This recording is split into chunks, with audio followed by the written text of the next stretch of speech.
Theophilus TV, MURATA wa Ngai.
Theophilus TV, MURATA wa Ngai.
Maka eraga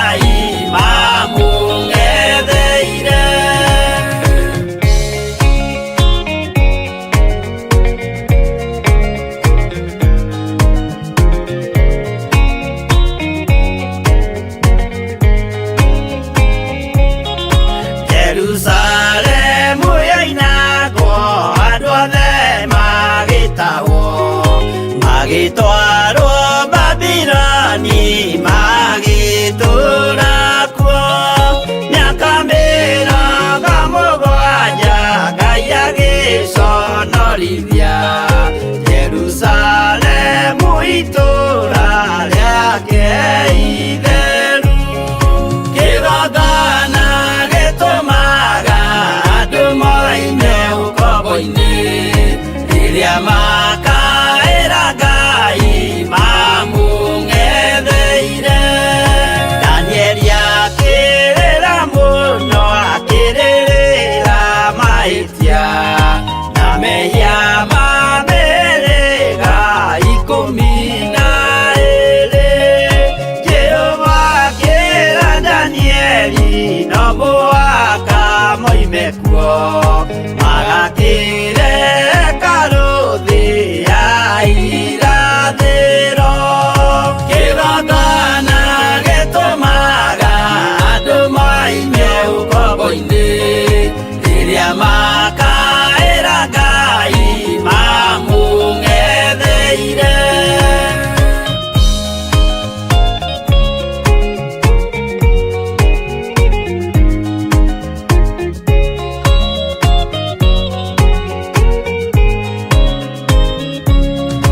Mwathani witũ akorire ndũrĩrĩ cia thĩ yothe ituĩtwo ngombo cia mehia ndĩ mũcukani.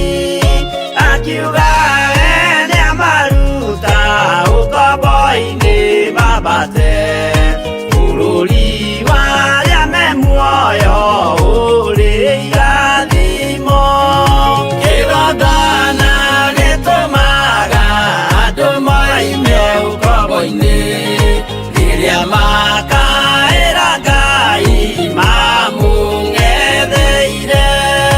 Kũu nĩkuo rĩu ithuothe twakĩirwo gĩthĩnjĩro na kĩrĩkanĩro gitũ nĩkuo gĩikaraga. Arĩa meho na arĩa angĩ matarĩ maraciarwo Jesũ amerire nĩambata gwaka gĩikaro. Kĩgongona gĩtũmaga andũ moime ũkombo-inĩ rĩrĩa makaĩra Ngai mamũng'etheire.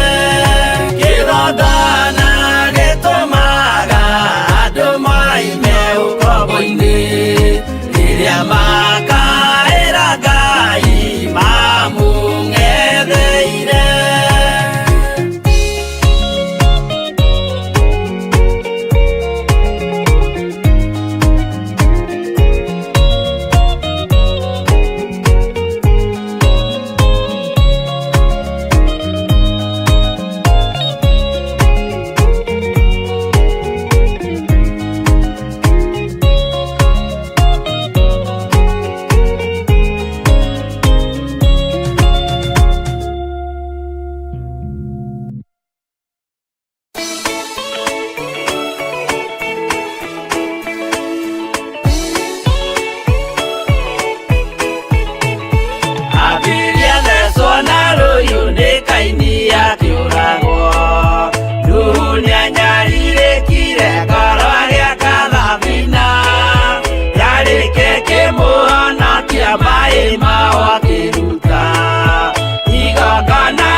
Igongona Jehova muonia ndũrũme Iburahĩmu agĩkena.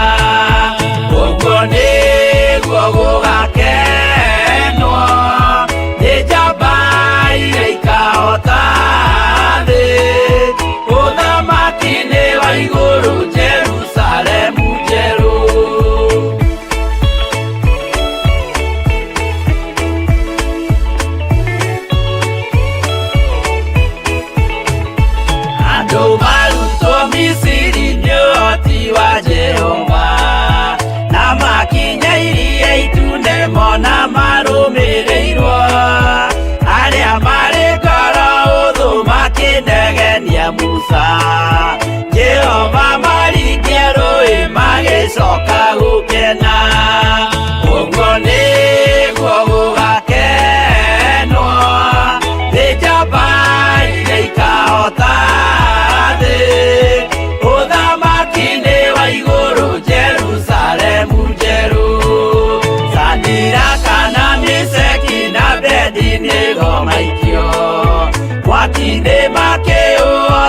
nĩ makenire mũno. Danieli aikio irima rĩna mĩrũthi akĩmĩhota.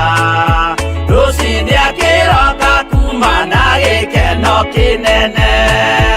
Ũguo nĩguo gũgakenwo nĩ njamba iria ikahota thĩ. Ũthamaki-inĩ wa igũrũ Jerusalemu njerũ.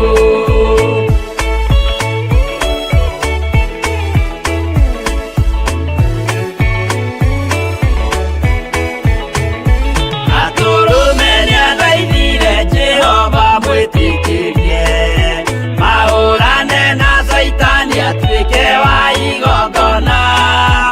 Agĩtembũragwo mwĩrĩ mbari kiura thakame, na maya gĩkũra andũ othe kwĩ ngoma iria gĩkena. Ũguo nĩguo gũgakenwo nĩ njamba iria ikahota thĩ. Ũthamaki-inĩ wa igũrũ Jerusalemu njerũ. Abiria thecwo na rũhiũ nĩ Kaini akĩũragwo. Nuhu nĩanyarirĩkire ngoro agĩaka thabina, yarĩke kĩmũhonokia maĩ maho akĩruta. Igongona rĩa gũthaitha Jehova nĩ ũkena. Ũguo nĩguo gũgakenwo nĩ njamba iria ikahota thĩ. Ũthamaki-inĩ wa igũrũ Jerusalemu njerũ. Ũguo nĩguo gũgakenwo nĩ njamba iria ikahota thĩ. Ũthamaki-inĩ wa igũrũ Jerusalemu njerũ.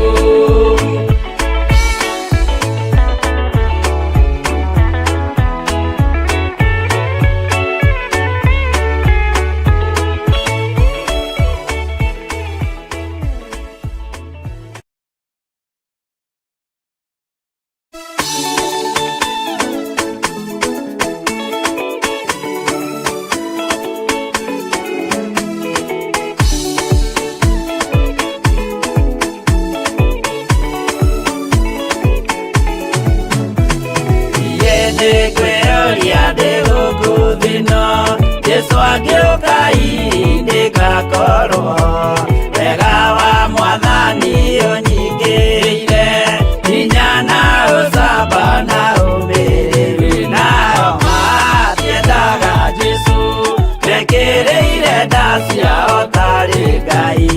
Kĩhurũko kĩega kĩrĩ matu-inĩ, ĩno ndĩrĩ mwago kana ũruko. Tũrĩa tũnyarirwo nĩ athamaki a thĩ, tũteithie Mwathani tũmagĩrĩrie. Nao matiendaga Jesu, mekĩrĩire nda ciao tarĩ Ngai.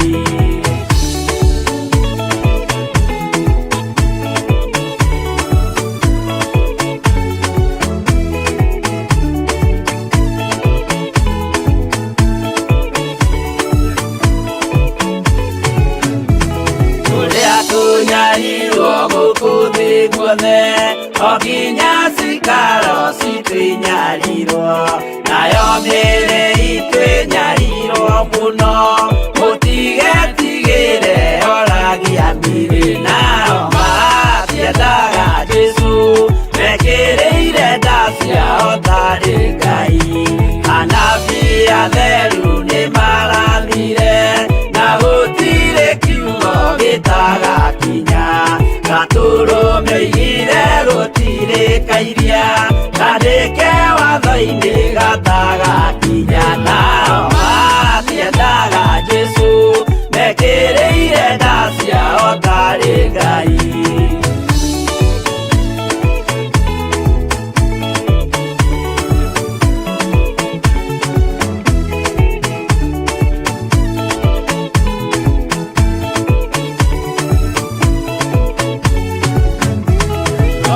Nĩokire thĩ oimĩte igũrũ, Jesu amũtũmire athambie ndũrĩrĩ. Rĩu atũire gũkũ anyarirĩ gĩkaga gĩakambata igũrũ gĩikaro gĩake nao matiendaga Jesũ mekĩrĩire nda ciao tarĩ Ngai Roho acũthĩrĩirio nĩ araika ona agacũthĩrĩrio nĩ Jehova Jesũ no kĩrĩrwe gĩthĩnjĩro-inĩ ũira wakwa tũire ũgwati-inĩ nao matiendaga Jesũ mekĩrĩire nda ciao tarĩ Ngai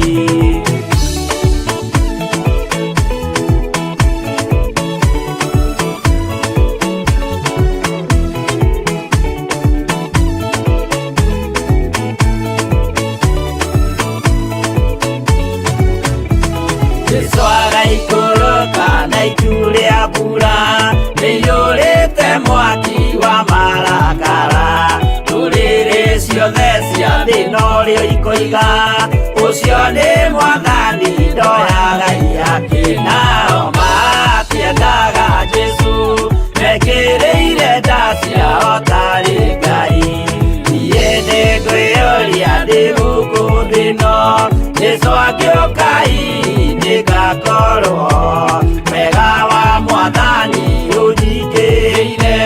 hinya na ũcamba na ũmĩrĩru nao matiendaga Jesũ mekĩrĩire nda ciao tarĩ Ngai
ũkwĩrwo tiga ũrĩa mwerirwo tene Adamu athaithirwo nĩ Ngai akĩrwo ndakarĩa mũtĩ ũrĩa marĩkanĩire arĩa Ngai akĩmenya akĩigua ũru agĩũkĩra Ngai akĩmũingata na ndericũkwo aremi Hwai kana mũikare ikũrai matũ kana mũhinge gũtirĩ watho mwerũ ũkĩte ũkaima igũrũ ũkwĩrwo tiga ũrĩa mwerirwo tene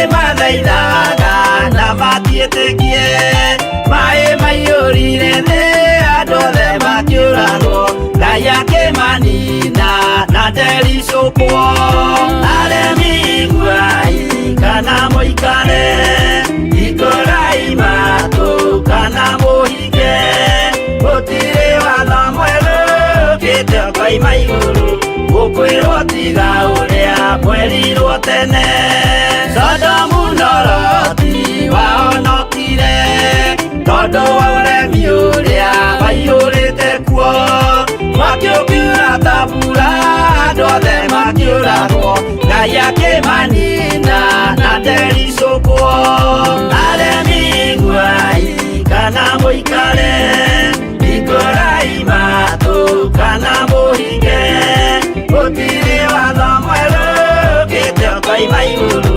ũkwĩrwo tiga ũrĩa mwerirwo tene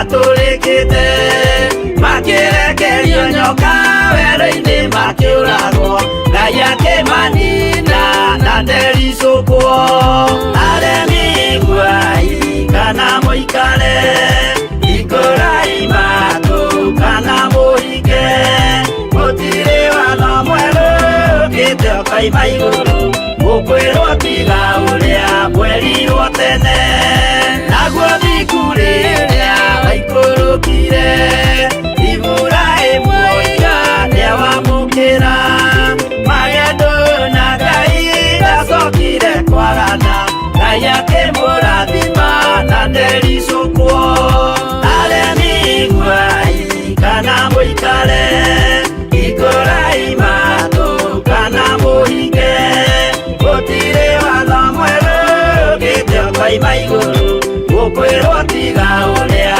mwerirwo tene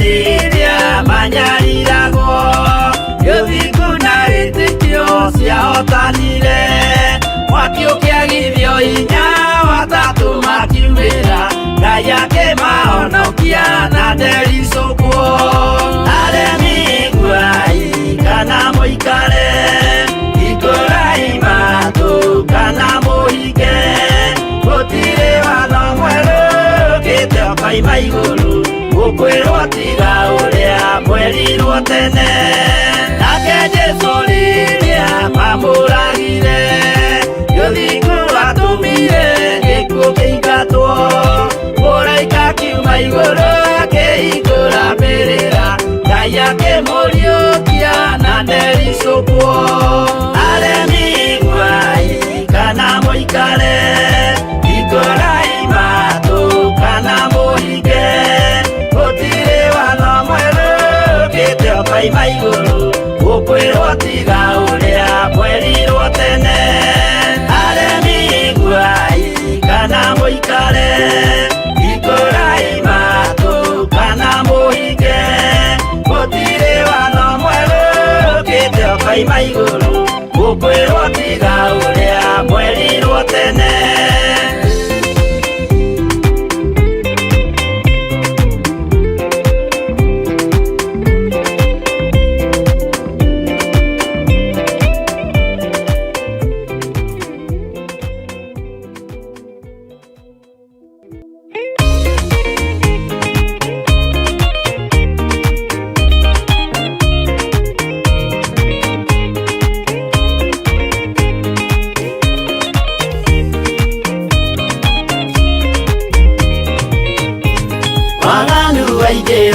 itũra rĩa Sodomu Ngai akiuga nĩekũndũa itũra rĩa Sodomu waganu waingĩra itũra rĩa Sodomu Ngai akiuga nĩekũndũa itũra rĩa Sodomu umai mwĩthare mũtiũke twĩthare ĩno nĩroka kũndũa umai mwĩthare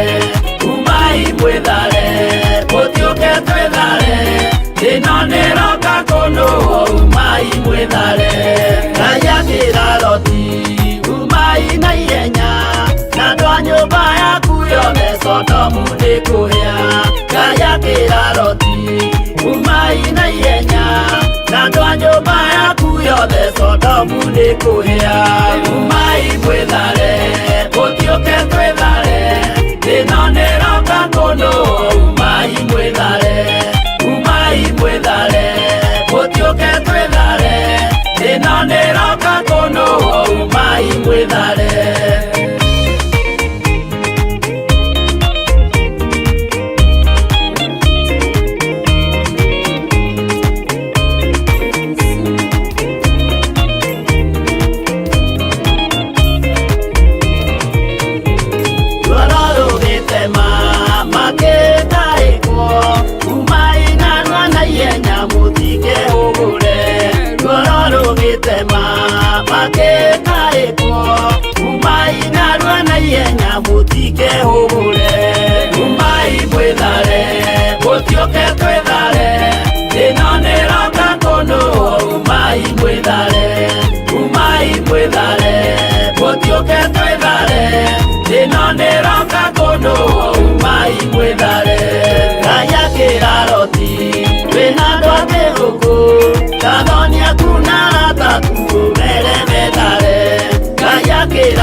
Adhonia kuna rataku mere methare umai mwethare gotioke twethare ino niroka kuno umai mwethare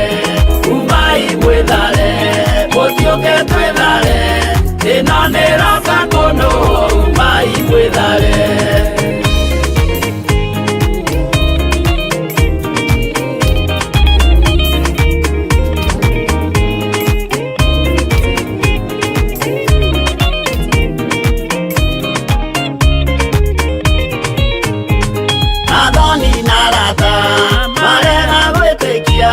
Makeni na Nerio na Sodomu na Gomora.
Bwana asifiwe.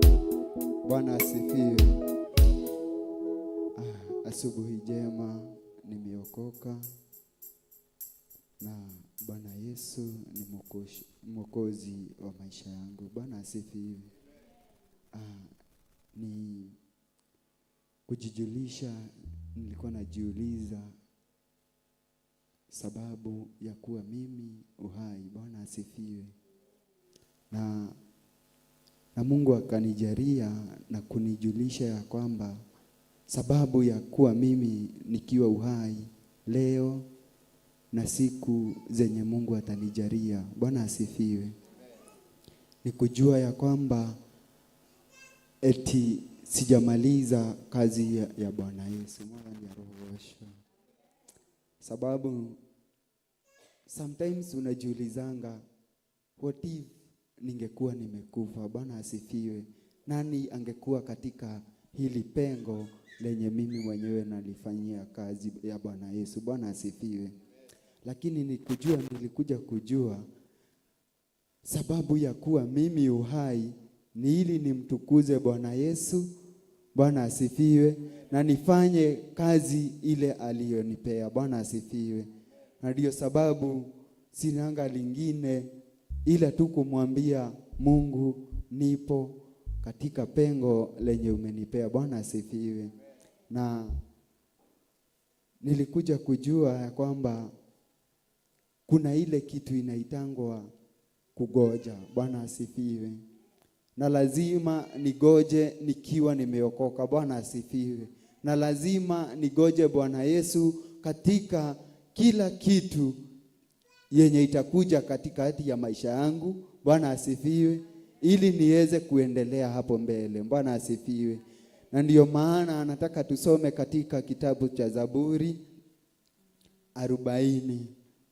Bwana asifiwe. Amen. Ili tusikie kuhusu kugoja. Bwana asifiwe.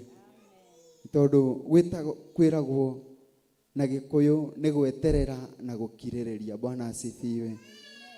Na tutasoma hapo katika kitabu cha Zaburi 40.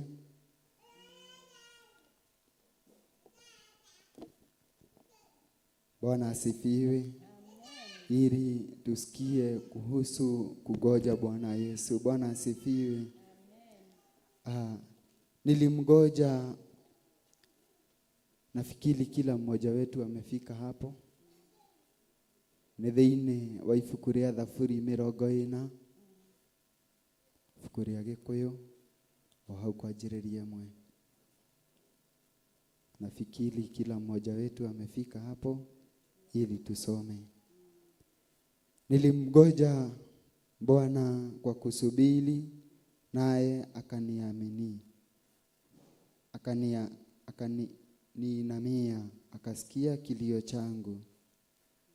Akanipandisha kutoka shimo la uharibifu, kutoka matope na uterezi. Bwana asifiwe. Bwana asifiwe. Nayo ningetaka tusome mpaka kitabu cha Kikuyu ili kila mmoja wetu aweze kuelewa vile tunamaanisha. Bwana asifiwe. Ati weterera ndetereire Jehova ogirireirie nake agikihugurira akijerekera agitikira kuigwa kiriro giakwa. Bwana asifiwe. Bwana asifiwe. Ati nilimgoja Bwana Yesu kwa kusubiri, naye akaniinamia, akasikia kilio changu. Bwana asifiwe. Ni kugoja inamaanisha ile ya kugoja Bwana Yesu, na wewe mwenyewe akakusikia na akasikia kilio chako. Bwana asifiwe. Akakusikiza kwa makini, akasikia kilio chako. Bwana Yesu asifiwe. Kuna ile hali ya kudharauriwa. Bwana Yesu asifiwe. Umedharauriwa lakini umegoja Bwana Yesu. Bwana asifiwe. Usijali kwa kudharauriwa. Bwana Yesu asifiwe. Umedharauriwa, umechukiwa. Bwana Yesu asifiwe. Lakini wewe mgoje Bwana Yesu. Mwadhani ya rogosho. Goja Bwana Yesu sababu anakuja kusikia kilio chako. Bwana Yesu asifiwe. Umedharauriwa kwa sababu ya vile wewe mwenyewe unarauka, unakuja katika madhabahu. Bwana Yesu asifiwe.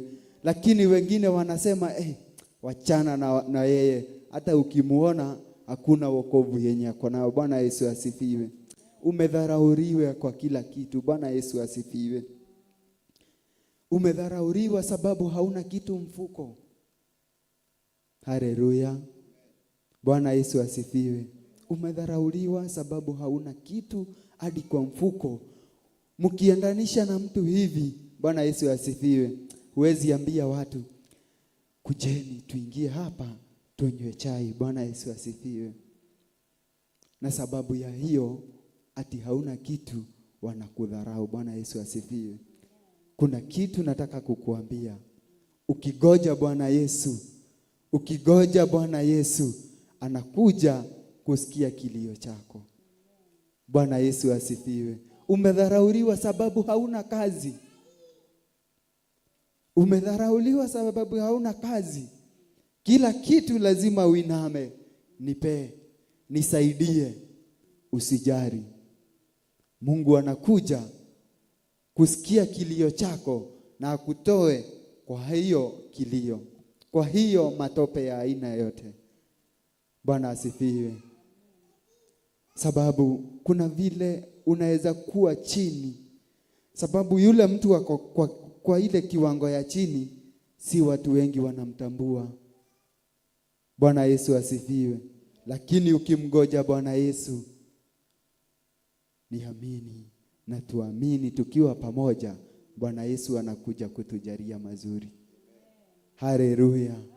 Bwana asifiwe. Tusijari kwa lolote tunalolipitia. Si magonjwa, si nini.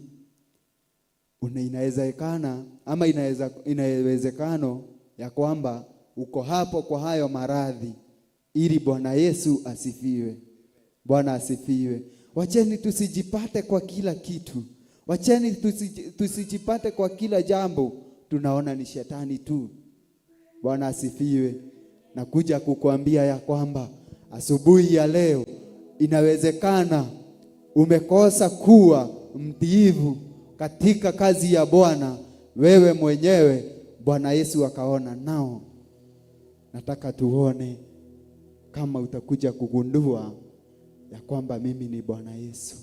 Umepewa kazi, umepewa neno, lakini hutaki kuliongea. Uko tu pale tu unasema wakati bado ungali. Bwana Yesu asifiwe.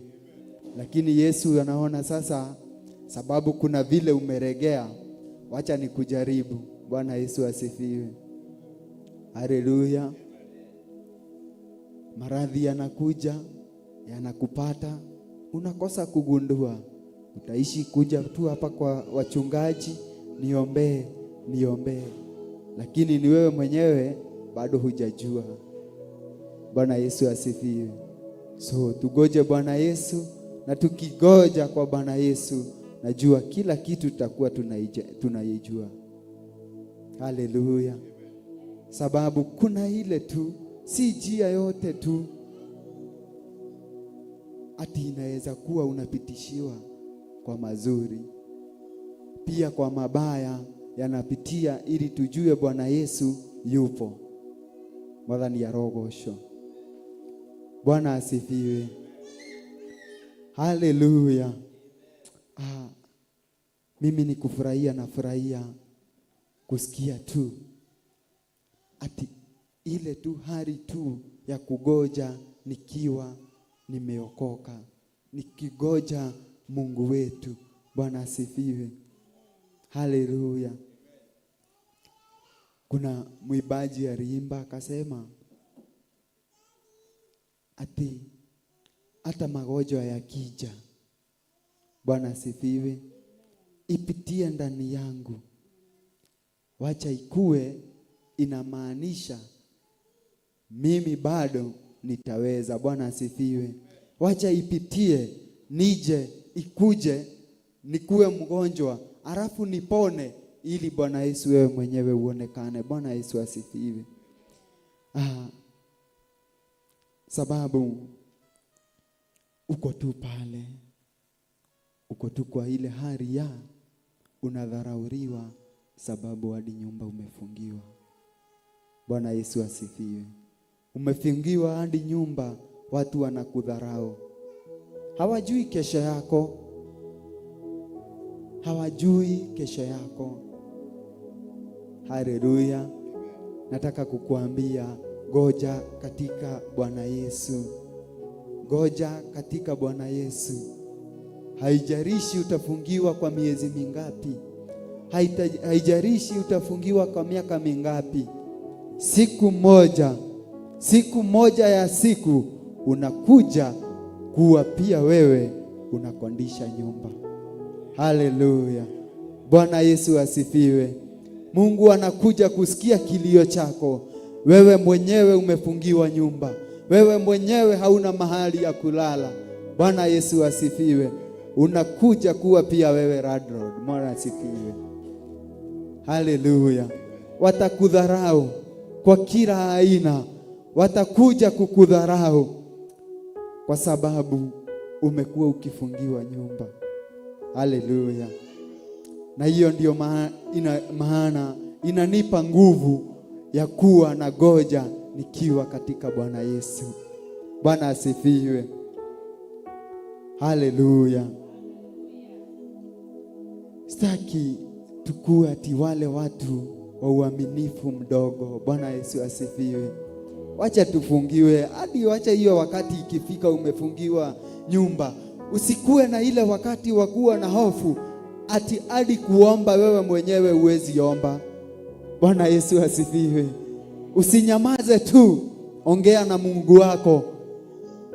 Ukiwa tu mahali pala ati wewe mwenyewe uko tu katika kona, hauwezi kufanya kitu sababu ya vile umedharauriwa na marafiki, kwa sababu ya vile umedharauriwa na familia. Wacha nikwambie, hakuna mwenye anaweza kupenda mapenzi kuliko ya Mungu wetu. Bwana Yesu asifiwe. Haleluya. Tusikue tu pale wale watu wa uaminifu tu kidogo tu, ati ukitemewa tu mate kidogo wewe mwenyewe unazimia. Bwana Yesu asifiwe. Wewe mwenyewe unaishiwa na nguvu. Hapana. Wacheni tugoje katika Bwana Yesu, na ninajua ya kwamba atatujalia mambo makuu. Haleluya.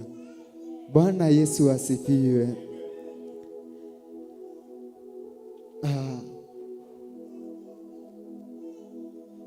sababu ya kugoja Bwana Yesu. Najua kuna gharama na utagharamika, sababu unavumilia mambo mingi, unaambiwa mambo mingi, unatemewa mate na watu wanao kufanya wewe ati ni rafiki wa karibu, lakini yeye mwenyewe anajua huyu namchekesha tu, lakini akijua mimi ni adui wake wa kwanza.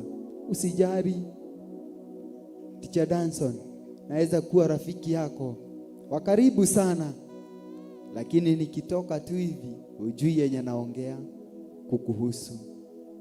Usijari na yenye nitaongea. Mimi ni binadamu. Bwana Yesu asifiwe. Mimi ni binadamu. Bwana Yesu asifiwe. Lakini Yesu aliye juu anakujua zaidi. Bwana Yesu asifiwe.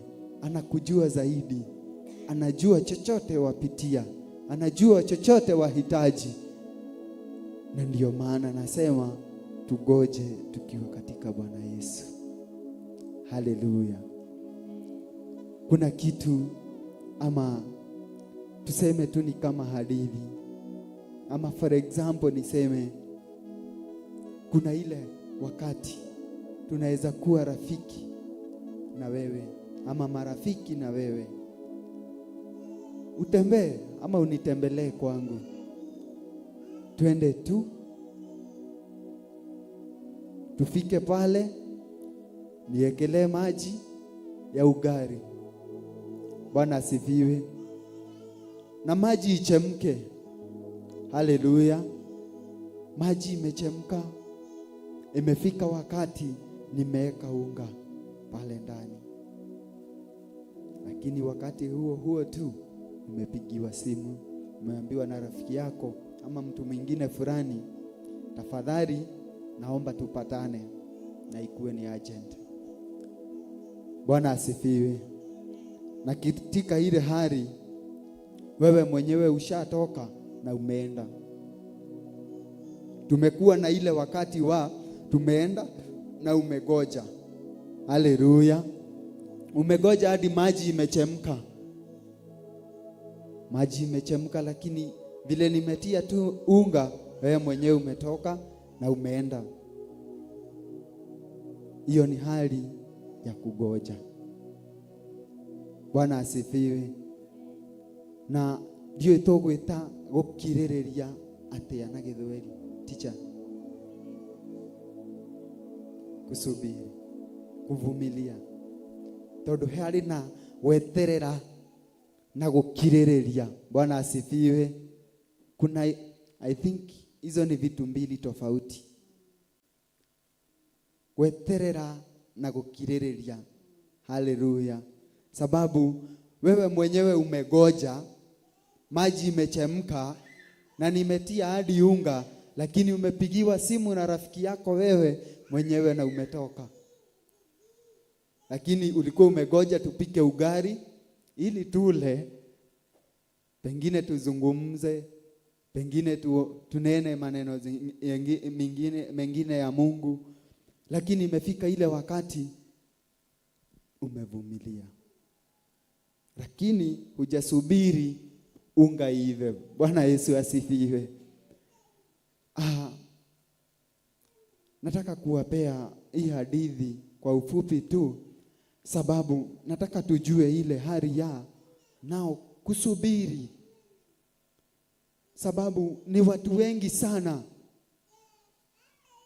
tunakuja na tunaokoka, tunavumilia mwaka ya kwanza, mwaka ya pili, mwaka ya tatu, ukigoja sababu uliambiwa maybe ati kwa wenye wameokoka mazuri yanapatikana. Haleluya. Bwana asifiwe. Lakini umegoja mwaka wa kwanza, umegoja mwaka wa pili hadi ya tatu, unaona hakuna, sijabarikiwa bado ni ngari. Sasa pale tu ile hali tu ya kugoja ili nibarikiwe. Lakini kuna mwingine umesikia ameokoka jana, amepata. Bwana asifiwe. Mungu amembariki. Wewe unajiuliza tu, mimi na vile niliokoka miaka kama 5 hivi vile yenye ilipita, na hadi wakati huu bado sijapata. Haleluya. Bwana asifiwe. Sasa nataka nikuambie kuna kitu inaitwa kusubiri. Bwana asifiwe. Sababu umegoja na umegoja kabisa. Sasa nao kuna kitu nataka kukueleza ama nataka kukuambia ya kwamba kuna kitu inaitwa kusubiri. Bwana asifiwe. Sababu baraka haitakuja tu pap sababu umeokoka. Hautakosa kupitia changamoto za hii dunia sababu ati umeokoka. Lakini kusubiri kwa Yesu, unajua utakuja kuyapata. Sababu mwimbaji alisema, baraka yangu ama baraka yako Mungu anaweza pitia njia yoyote. Bwana asifiwe. Baraka yako Mungu anaweza ipitishia tu njia yoyote ile. Bwana asifiwe. Sababu ile kitu ya kukosa kusubiri katika Bwana Yesu, nao ndio inafikanga mahali sasa wewe mwenyewe, sababu umeona umegoja, ati sababu ulikuwa umeokoka ndio pale ukienda pale upate mambo makubwa, gari, upate pesa, upate kingine chochote chenye wewe mwenye unaweza fikiria kama binadamu. Umeenda pale na umegoja, lakini hujaipata. Lakini umekosa kuipata sababu hujasubiri. Bwana Yesu asifiwe. Sasa kuna kitu naweza taka kuambia. Sababu tusiposubiri hatutafikiwa na baraka zingine. Haleluya. Bwana asifiwe. Sababu utafika mahali pale umegoja miaka 3 na umeona hujapata chenye ulikuwa unataka. Umetoka tu, umesema nao onaona kioshiori sijui ni ya nini. Bwana asifiwe. Umeacha Mungu na umetoka. Haleluya. Nayo itafika wakati umechoka na umetoka, naye Mungu wako akue sasa nao alikuwa anakuja kukutembelea, asikize kilio chako. Haleluya. Asikize vile ulikuwa unataka, lakini na wewe haleluya ulichoka kitambo na ukatoka kukuja kuangalia mtoto wangu Joel ako wapi? Bwana Yesu asifiwe. Mtoto wake Joel alichoka kitambo na akatoka na akaenda. Haleluya. Alikuwa anakuja kusikiza kilio chako kwa makini, lakini wewe mwenyewe ulichoka na ukasema nao enough is enough. Wacha niende, nimesubiri ya kutosha, nimegoja ya kutosha, lakini hujasubiri. Haleluya. Sababu itafika tena pale mahali ulikuwa unafikiria umeenda ati ni pazuri, uone huku ni kubaya zaidi.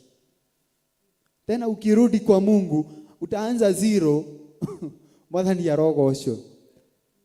Utaanza pale tena, sababu utaenda tena process ya kugoja mpaka ile wakati Mungu ataona nao you deserve them. Una deserve kubarikiwa. Mwadhani ya rogosho. So kuna kitu naweza taka tujue, tusubiri kwa Bwana Yesu. Si kila kitu inapatikana kwa urahisi. Hata hii wokovu najua wengi wetu tumeipigania, tumeyapitia. Haleluya. Tumepitia mingi, tumepatia mengi. Ndio sababu nasema tugoje na tusubiri kwa Bwana Yesu, sababu kuna faida kwa Bwana Yesu. Haleluya. Bwana Yesu asifiwe. Haleluya. Na sina mengi ya kunena asubuhi ya leo, ila tu kumshukuru Mungu na kuomba tu kitu yenye tunaweza taka tu. Tukienda mbele za Mungu, mwambie kusaidie tu ile hali ya kugoja na kusubiri katika Bwana Yesu. Haleluya. Wacha tusikue tu wale watu wa ati naamini ama nasubiri sababu napata mazuri. Nimeokoka wakati ule tu uko na shida. Ukishapata chenye ulikuwa unataka, unaacha Mungu wako. Bwana asifiwe. Unaacha Mungu wako kando sababu umepata chenye ulikuwa unataka. Haleluya. Ati time yenye sasa tena umepata nao, imefika wakati tu nao sasa uko na shida, tena unakimbia kwa Bwana Yesu. Tusikue hapo. Haleluya. Wacheni tuache kufanya Mungu wetu gambut. Haleluya. Tuache kumfanya gambut. Wakati kumenyesha ndio kwa Mungu wetu wa karibu. Wakati jua imewaka tunamrusha tu mahali popote pale tunaweza taka. Haleluya. Tumpende kukiwa na jua, tumpende kukiwa na mvua, sababu ni Mungu wetu. Haleluya. Bwana asifiwe. Tugoje Mungu wetu, sababu ni mwaminifu. So naweza taka sana tuingie kwa maombi. Uambie Mungu wako tu, nisaidie kuweza kukugoja. Nisaidie mpaka ile hali tu inafika ili niweze kukusubiri kuona matakwa yako. Haleluya. Nataka tuingie kwa worship moja ili tuweze ili uweze tu kunenea moyo wako, kuambia Mungu akusaidie kugoja, kuambia Mungu akusaidie kusubiri. Kuwa tu na dakika zako tu 5 za kuambia Mungu wako, asanti kwa kunijalia. Asanti Mungu wangu, nisaidie kukugoja, nisaidie kusubiri, ili baraka zako zikija zinipate tu nikiwa nimeokoka. Nataka watu wa worship ili watupe worship moja kina Devi ili tuweze kuendelea.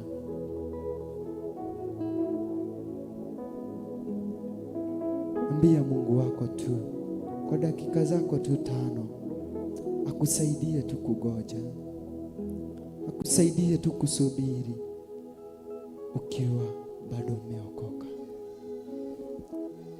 Tunaweza kuwa tu tunakujanga tu kanisa, ama tunasema tu tumeokoka ile tu kwa ukawaida, sababu wewe tu unaona tu ni kawaida tu kusema nimeokoka, ni kawaida tu. Bwana Yesu asifiwe. Ambia Mungu tu akusaidie.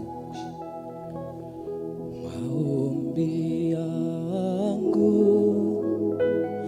yafike kwa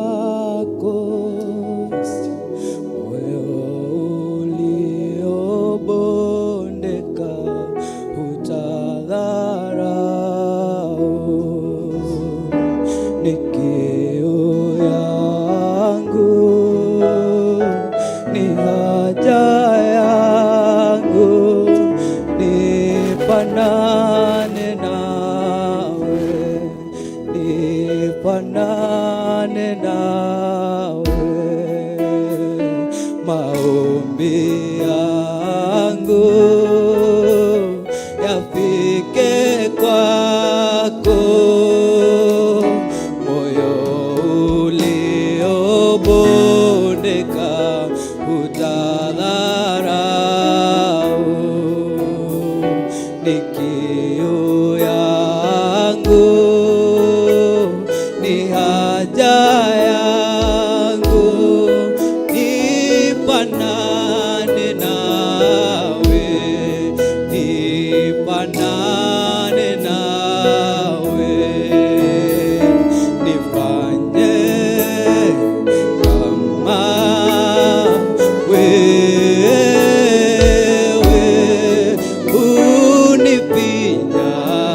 unipinyange, nipinyange, wakinitazama wakuone wewe, unifinyange, nifanye kama wewe,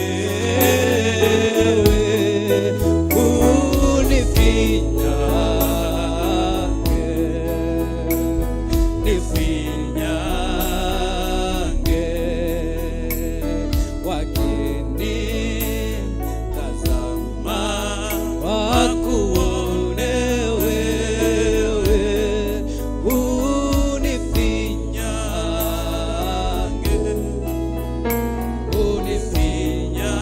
unifinyange, maombi yangu yafike kwako, moyo uliobondeka utadharau. Ni kiu yangu, ni haja yangu, nifanane nawe, nifanane maombi yangu yafike kwako, moyo uliobondeka utadharau. Ni kiu yangu, ni haja yangu, nifanane nawe, nifanane nawe, nifanye kama wewe, unifinyange, unifinyange, wakinitazama wakuone wewe,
presence of the Lord. We thank you, God, for the youth. Thank you, Paul. God bless you for the word of this morning, for the spirit of patience. And today is Ladies' Week, and we are grateful before the Lord for this chance the Lord has given us as ladies and mothers to minister the word of God. I thank you, my bishop, and also Pastor Ruci and Pastor Irungu and other the congregation of the church. May God bless you as we listen the word of God. Let's pray as we hear the word of God. Father, in the mighty name of Jesus, we thank you and we honor you this morning. We give you all the glory, we give you all the praise, we give you all the honor this morning, Jehovah. It is by the might of your heart, God. That is why we are in your presence this morning, God. May you minister to our heart this morning. We are ready to hear from you, Jehovah. May the power of the Holy Spirit of God be upon us this morning, God. As others came to hear your word this morning, may you protect them, may you guide them as they are on the way, Jehovah God.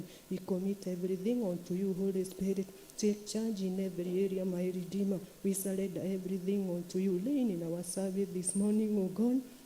As we come here, Father, we thirsty to hear your word and to hear your voice this morning. We thank you, God, for your protection. We thank you, God, for your presence. We thank you, God, for your power this morning. We can't without you, dear Lord. Have your way, Jehovah. We love you and we bless you. In the mighty name of Jesus Christ, we bless you and we honor you. In Jesus' name we do pray and believe.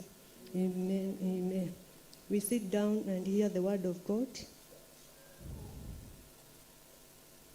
Thank you, Brother Dan, for this opportunity you have given unto me, and also Sister Teresia. God bless you for everything. This hour is hour for English service. It is for the youth, and I want to encourage the youth this morning. This chance they have given to preach, come and hurry and preach the word of God, because this chance, you can't get it somewhere else. I know the youth, they despise themselves. They see the church belong to men and women. But also the youth, they are part of the church. God bless you, youth, and be encouraged to come early and have your chance to preach this at 7 o'clock. You are supposed to be here and to preach the word of God. God bless you, youth. As you come and other men and women, we continue praying for our youth to get strength and to get encouraged. Bwana asifiwe. This morning I want to speak the word of God, the favor of God. Bwana asifiwe. Kibali cha Mungu. I want to read the book of Esther. Book of Esther. Esther 1, Esther 2.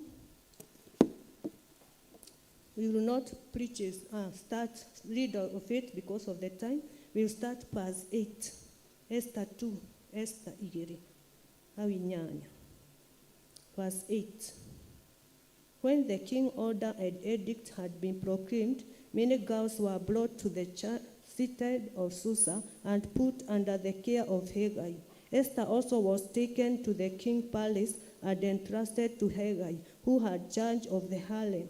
The girl praised him and won his favor immediately. He provided her with her beauty treatment and special food. He assigned to her 7 maids selected from the king's palace and moved her and her maid in the best place in the harem. Bwana asifiwe. It is the time when the king Queen Vashti, he was called by the king Ahasuerus so that he can be shown to his guests, and he refused to come to be shown by his guests. For Vashti refused, and the friends of the king advised him to refuse Vashti, as he dishonored him before the guests. Bwana asifiwe. As we continue, then the king was advised to search for the virgin girls so that he can get married of them. And Esther was one of the chosen, and Esther was an orphan. He was led by his uncle Mordecai, and he was one of the girls who were chosen to be the one of the selected queens to be married by the king. Bwana asifiwe. And Esther was just a village girl, a humble girl, a poor girl. Bwana asifiwe. But God had a favor upon her life. He made it to be a queen king. I think he cannot expect. I think he could not imagine he can be on the king's house to be a queen. Praise God. It is by the favor of God that's why Esther was selected by the king. Praise God, not by his sight, not by what he has, not by how she was dressed, but because of the favor of the God. So the favor of the God can make you to go where you are supposed not to be. Well, praise God. Amen. The favor of God can make you to dinner with the king, to dinner with big people, and to go where you are not supposed to. Even you are not thinking that you can be on that place. Praise God. Because the favor of the God, it push you to the breakthrough. It push you to near your gift. It push you near to a destiny. Praise God. For this morning, we need the favor of the God. Not the money you need. Not the big thing you want. But what you want now this morning, you just need the favor of God. So that it can push you to where you want. Praise God. Because the favor of God, it doesn't look at the background. Or how you look. Or how you are. Or what you have. It is just the favor of God we need this morning. Praise God. As Esther was given this favor by God to be the Queen Esther. Even after being treated by the king treatment, he was given more favor before the king because God was with Esther. Praise God. So some place we go, we need the favor of God. Something we want this morning, we just need the favor of God. Not many things, not at a big person, no. You can even be controlled by a big person, but because of you don't have the favor of God, you cannot be accepted. But when you have the favor of God, you can penetrate everywhere. You can see everybody. You can go everywhere without struggle, without hindrance, without any problem, because you have the favor of God. Praise God. Amen. We go to the book of Luke chapter 1. It is when Mary, the mother of Jesus. Luke chapter 1, 27, 28.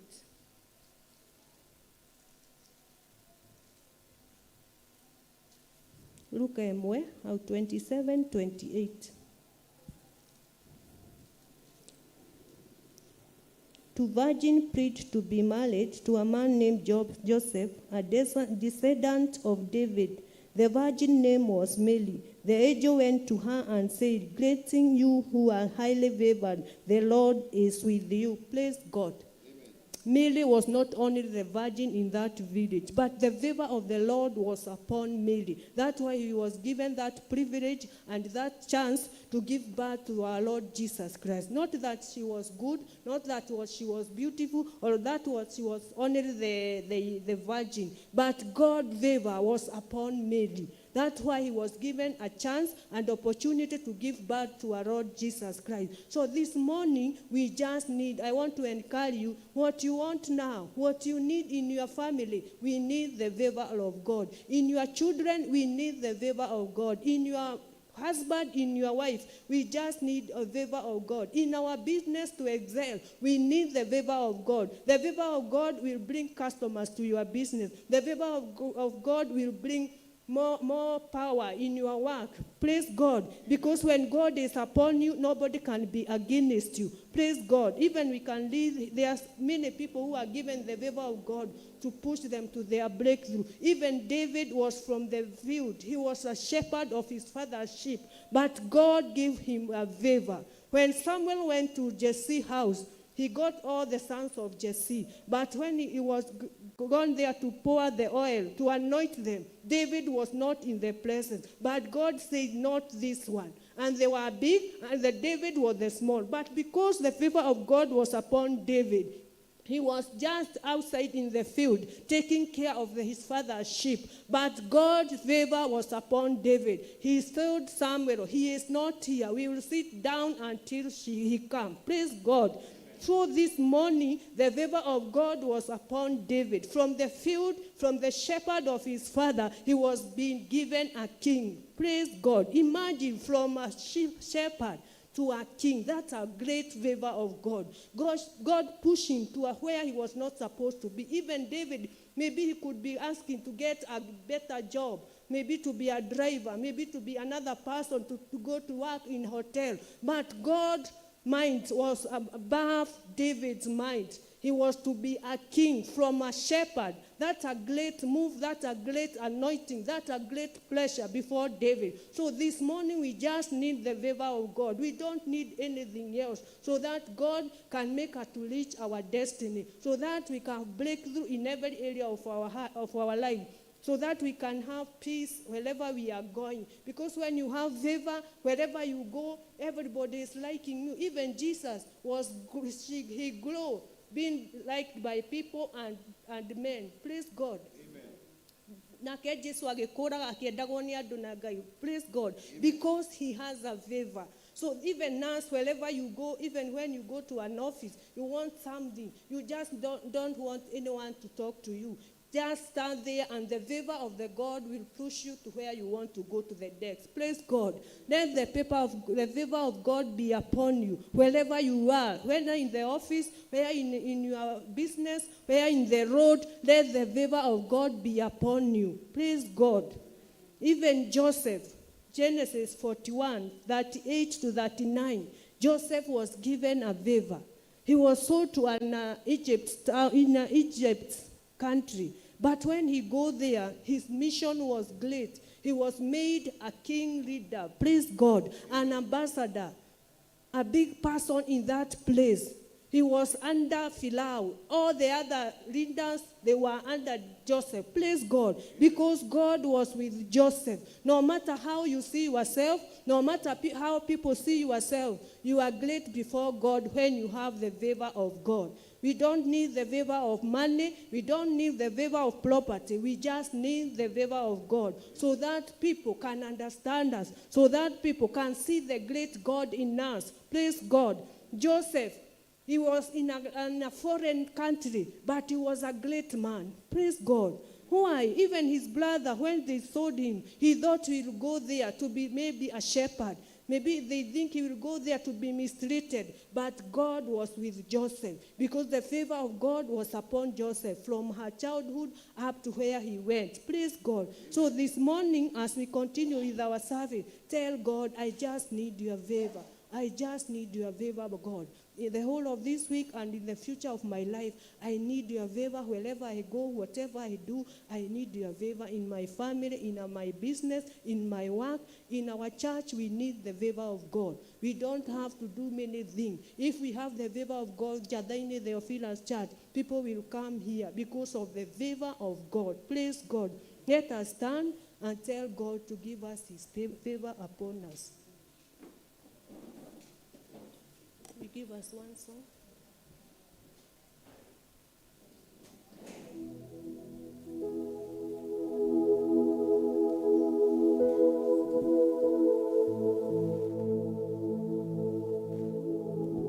Kila siku na kila saa yu mwaminifu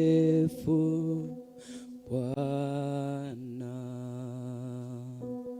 Kila siku na kila saa yu mwaminifu Bwana, yu mwaminifu Bwana, yu mwaminifu Bwana, kila siku na kila saa yu mwaminifu Bwana, kila siku na kila saa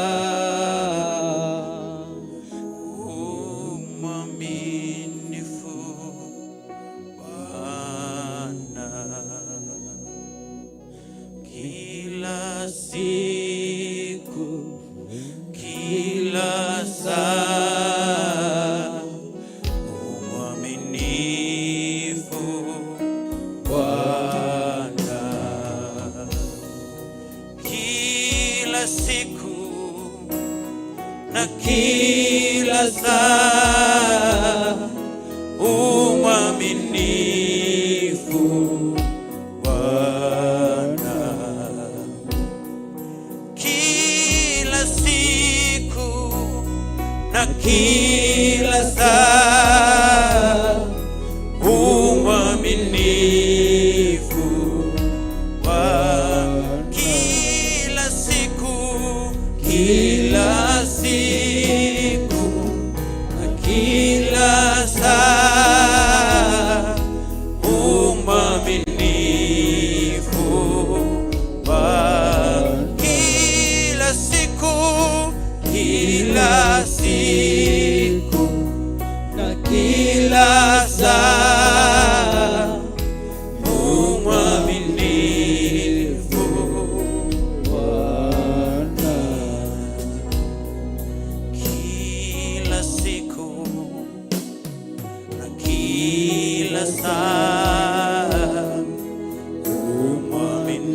umwaminifu Bwana. Kila saa, kila wakati Bwana umwaminifu Jehova. Kila majira na kila wakati, wakati wote wewe ni Mungu na umwaminifu, umwaminifu Bwana. Hata tukikosa kuaminifu kwako, wewe unabaki kuwa mwaminifu Bwana. Mwaminifu Bwana, mwaminifu kila siku na kila saa. Mwaminifu Bwana, kila siku, kila siku na kila saa. Mwaminifu Bwana, kila siku, kila siku na kila saa. Wewe mwaminifu Bwana, mwaminifu Bwana. Kila siku wewe, kila siku na kila saa, na kila saa, kila majira na kila wakati Bwana mwaminifu Bwana. Kila siku wewe, kila saa, kila saa mwaminifu wewe, mwaminifu Bwana. Kila siku, kila siku na kila saa, kila wakati Bwana mwaminifu Bwana. Kila wakati na kila majira Bwana, usiku na mchana wewe ni mwaminifu Bwana. Mwaminifu, mwaminifu wewe, mwaminifu kila wakati Bwana, kila wakati Bwana, usiku na mchana wewe ni mwaminifu. Mwanzo wa mwaka, katikati na mwisho wewe mwaminifu. Tunakuinua wewe ni mwaminifu Bwana, na kila saa, mwaminifu Bwana. Kila siku wewe na kila saa mwaminifu Bwana, mwaminifu wewe Bwana. Kila siku na kila saa mwaminifu Bwana. majira na kila saa. Mwaminifu Jehova. Sisi si waaminifu kwako, lakini wewe ni mwaminifu Bwana. Mwaminifu Bwana. Tunakuita Bwana, wewe mwaminifu kwa kila kitu tunachokuitisha Bwana. Wewe ni mwaminifu kwa kila ombi tunalokuomba Bwana. Wewe ni mwaminifu, unatimiza ahadi zako, ni za ukweli. Ahadi zako ni kweli Bwana. Wewe ni mwaminifu, mwaminifu, mwaminifu, mwaminifu Bwana. Kila saa na kila wakati Bwana, unabakia kuwa mwaminifu. Tangia mwanzo wa mwaka umekuwa mwaminifu. Hata hapa Jehova, wewe ni mwaminifu. Hata muda umebaki Bwana, wewe ni mwaminifu. Kwa kazi zetu wewe ni mwaminifu. Kwa ibada hii wewe ni mwaminifu. Wewe ni mwaminifu Bwana. Wewe ni mwaminifu Bwana. Wewe ni mwaminifu.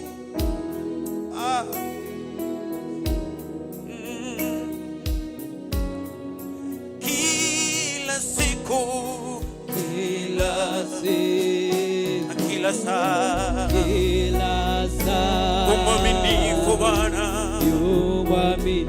Mwaminifu Bwana. Na kila siku, kila siku, na kila saa, umebaki kwa mwaminifu wewe.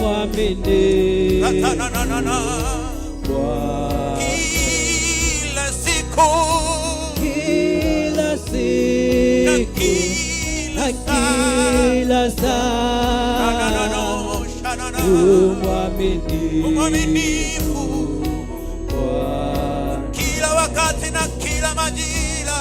Kila siku, ewe Bwana, na kila saa, mwaminifu wewe. Mwaminifu Bwana. Kila siku, kila siku, kila saa, kila saa, mwaminifu wewe. Mwaminifu Bwana. Kila siku, kila siku, kila saa, kila saa, mwaminifu, mwaminifu Bwana. Praise the name of the Lord. Amen. Bwana Yesu asifiwe. Amen. Asifiwe Bwana. Amen. Let's be seated. Asante Mungu kwa siku ya leo, tunakushukuru, tunakuabudu. Tumekuja mbele zako Baba tukitoa dhabihu ya shukrani, tukisema wewe ni Mungu aliye juu, wewe ni Mungu aliye na nguvu, wewe ni Mungu umetulinda wiki mzima. Tunashukuru jina lako na tunainamia. Asante Mungu wangu kwa kunipatia nafasi hii ya kuwa katika madhabahu yako. Nashukuru Baba na kushukuru kwa ajili ya nguvu na uwezo wako. Asante kwa kutupatia hii nafasi tukiwa mama kuongoza ibada hii. Tunaomba Baba utupatie neema na rehema zako. Baba uachilia Roho Mtakatifu atawale ndani yetu. Osha misuli zetu, osha mioyo yetu, osha miili hii Mungu mtakatifu, ndio Baba tuwe kukubalika katika madhabahu yako. Na ni katika jina la Yesu tunaomba na kuamini. Amen.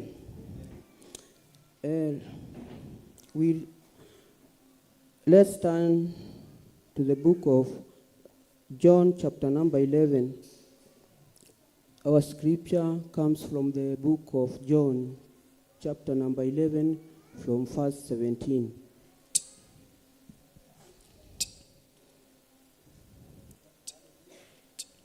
Hallelujah. You are there? Okay, start from number 17.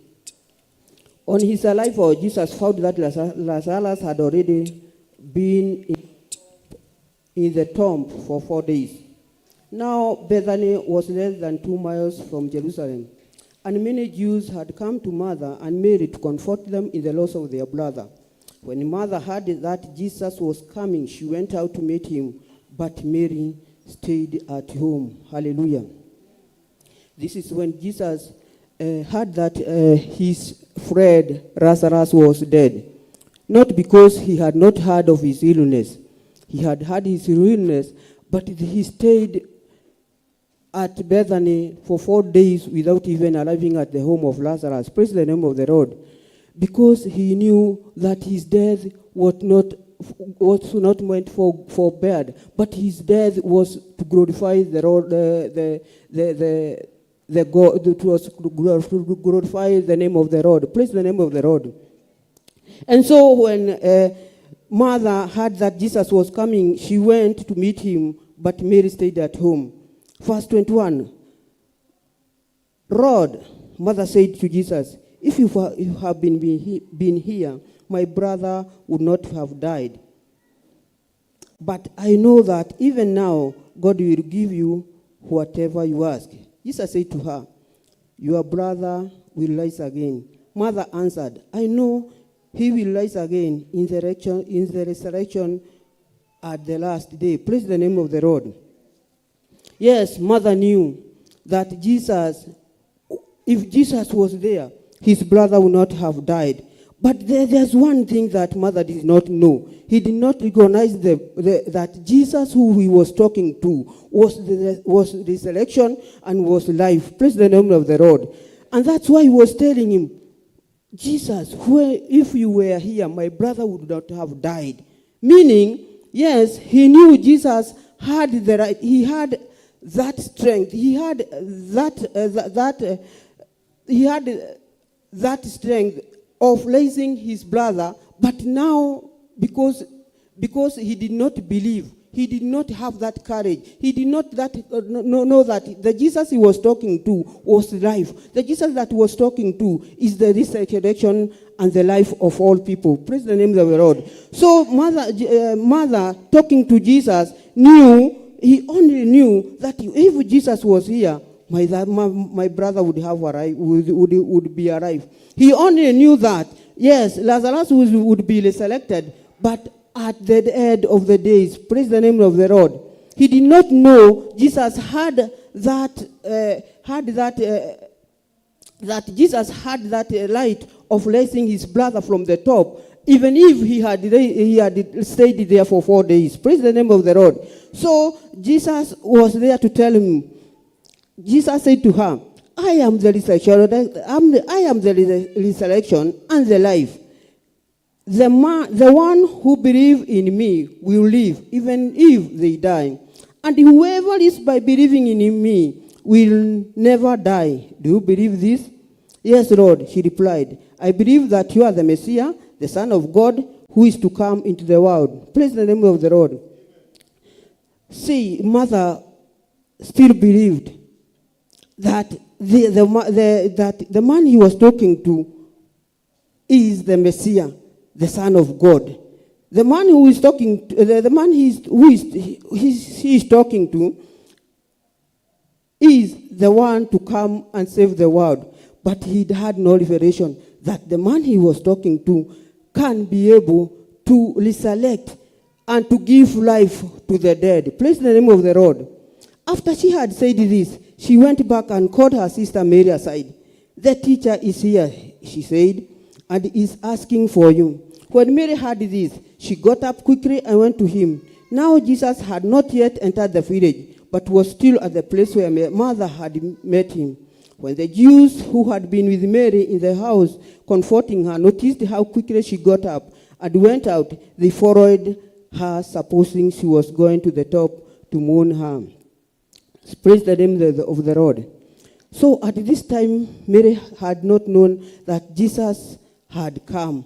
So when Martha went and told her that Jesus is here, So Mary ran to meet Jesus. And the others, the people who had come to comfort him, saw that Mary was running. They did not know what was happening. So they thought Mary was going to the top to cry for his brother. But after Mary meeting Jesus, the Bible says Jesus had not entered into the home of their brother. Where mother met him, he was still there. So Mary went to meet Jesus at the gate of their home. And the Bible says when Mary reached the place where Jesus was and saw him, she fell at his feet and said, "Lord, if you had been here, my brother would not have died." Oh, praise the name of the Lord. She repeated the same words her sister said, that if you had been here, my brother would not have died. So, meaning this family had believed in Jesus. This family had believed in the extent of life. This family believed in Jesus that one day they will be a selection time and there will be eternal life. But they did not believe that the man they are talking to is the selection. The man they are talking to is life, is the light of the world, and is the selection. Praise the name of the Lord. So Mary repeated the same word her sister said. And Jesus walks quickly to say, when Jesus saw her weeping, and the Jews who had come along with her also weeping, he was deeply moved in spirit and troubled. "Where have you laid him?" he asked. "Come and see, Lord," they replied. Jesus wept. Jesus asked them, "Where have you laid them?" Jesus was afraid to the family. So when when Jesus saw the way they are pain because of their brother, he was moved. And the Bible says he wept. He was deeply moved in spirit and troubled. And the Bible says he wept. Then the Jews said, "See how he loved him." So the Jews were there waiting to see what Jesus would do to the troubled family. Yes, the Jews knew this was their family friend. The Jews knew that Jesus was there to do, they were following him just to see what they would do now that his friend has died. So when Jesus saw them, when Jesus saw how troubled they are, how the painful they are because of the loss of their brothers, Jesus wept. But some of them said, "Could not he who opened the eyes of the bride man have kept this man from dying?" Oh, praise the name of the Lord. So these Jews were not following Jesus just because they were happy of the miraculous things they were doing.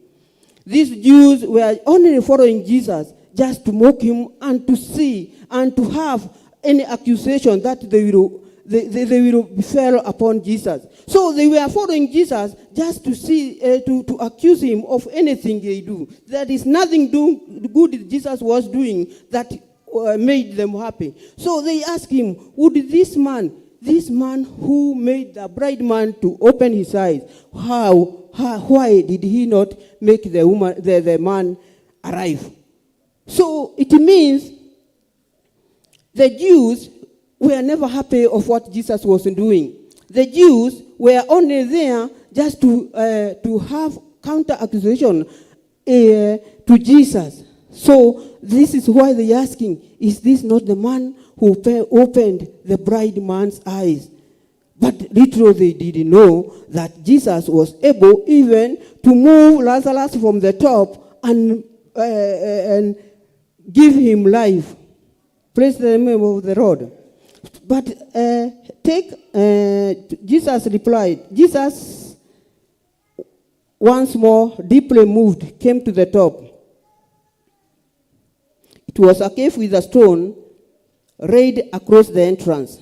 Take away the stone, he said. But Lord, said Martha, the sister of the dead man, by this time there is a bad odor, for he has been there for 4 days. Praise the name of the Lord. Mother was surprised to why Jesus is telling us to remove the stone, because this man has stayed there for 4 days. And they knew bad smell is coming out of the top, because the man has already stayed there for 4 days, and the body has already decayed. But Jesus said, did I not tell you that if you believe, you will not see the glory of the Lord? So Jesus was talking to them, telling them, giving them strength, give them strength, that I told you that if you believe in me, you will see the glory of God. Because Jesus knew very well this death was not for bad. This death was to glorify the name of the Lord. He was there to do the work of the Lord. He was there to testify to the Jews that I have come to do the work of my Lord, the one who has sent me. Praise the name of the Lord. So they took away the stone. Then Jesus looked up and said, Father, I thank you that you have heard me. I knew that you always hear me, but I said this for the benefit of the people standing here, that they may believe that you sent me. Praise the name of the Lord. So Jesus praised his Father. He glorified his Father, telling him that I thank you and I know you hear me. And Jesus did not say that because he did not know that his Father knew hears him, but he said this just to let the people know that I have been sent to do the work of the Lord. I have been sent to do the work of the Father who has sent me. Oh, praise the name of the Lord. So when he said this, Jesus called in a loud voice, Lazarus, come out. The dead man came out, his hands and feet wrapped with stripes of linen, and a cloth around his face. Praise the name of the Lord. So the stone has been moved from the top. Now Jesus called Lazarus, and Lazarus came out of the top. His hands were tied, his legs were tied, and his face were. The dead man came out, his hands and feet wrapped with stripes of linen, and a cloth around his face. Praise the name of the Lord. Jesus said to them, take off the grave clothes and let him go. Praise the name of the Lord. Now the stone has been removed. This is the stone that has been put upon our lives, that we are not able even to do anything. That is why when Lazarus was inside the tomb, he had his eyes were tied, so that he cannot do anything. This is how we are these days, that our hearts are tied. Satan knows that we are blessed through the hearts of through the work of our hearts. And if our hearts are tied, my dear friends, how can we be blessed?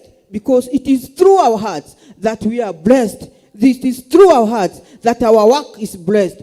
But now Satan has tied our hearts. Our legs are tied, that we may not be able even to preach and excel the word of the Lord. Now that Jesus has come, he has untied our legs. He has untied our legs. We will be able to preach. We will be able to go all over the world and preach the word of the Lord. Praise the name of the Lord. Now Jesus has come. He has removed the cloth in our face, that our eyes can see. Our spiritual eyes are strong enough that we'll be able to know the difference between evil and good. Praise the name of the Lord. Our mouth, we will not be able to shut our mouth. We'll be able to preach and shout and say Jesus is Lord. Praise the name of the Lord. Our